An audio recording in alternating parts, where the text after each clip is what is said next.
So the first one we're going to go over is Unit 2, and in Unit 2 we learned about budgeting. So what is budgeting? Budgeting is a budget that you set and an amount of money that you set aside for certain needs and wants. Some budgeting definitions are net wage. Net wage is how much money you make in a month. A savings account. A savings account is an account that you put a certain amount of money in and save for later.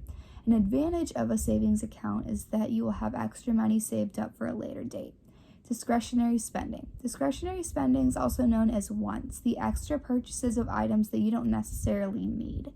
It may have to do with a certain hobby, lifestyle, or just something that you think looks cool. So the thing about net wage a few years down the road is over time that money adds up, and that's eventually going to be your yearly salary.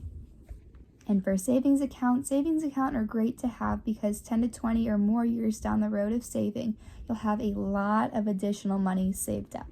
Also, the timing on discretionary spending is you need to limit your spending on wants because years down the road, it'll all add up in expenses. So the second unit we learned about was Unit 5, and in Unit 5 we learned about credit card comparison. So what is a credit card? A credit card is a card that can be used to borrow money to make purchases as well as transfer balances to get cash advances. Definitions. One definition of that fits under the credit card criteria is an APR, which stands for annual percentage rate. Late fee. How much a company makes for you being late on paying your credit card bill. An advantage of it is if you would be late on your payment, some card companies don't charge an extra late fee, so you can get back on track and not have to pay any additional money. The next is a variable rate, the yearly APR rate that can change over time.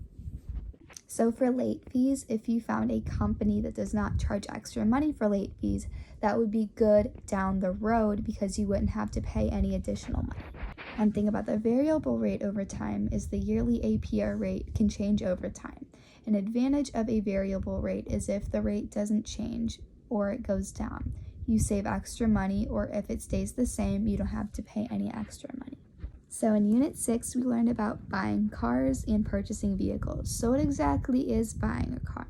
Buying a car means purchasing a used or new vehicle based on your liking and budget. Definitions. Mileage. How many miles that have already been put on the car. An advantage is if you would find a car with not many miles on it. The car will last you way longer than a car with a lot of miles already previously on it. Age.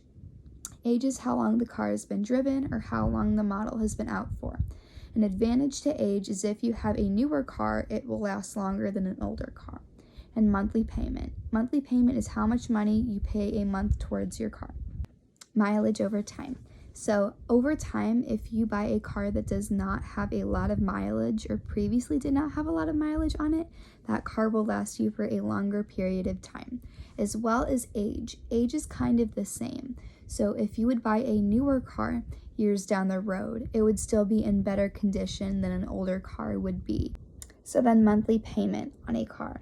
So down the road, if your credit is still good, you will still be paying off the same monthly payment. But if your credit score goes bad or gets worse than it was originally before, then your bills may be a bit more expensive.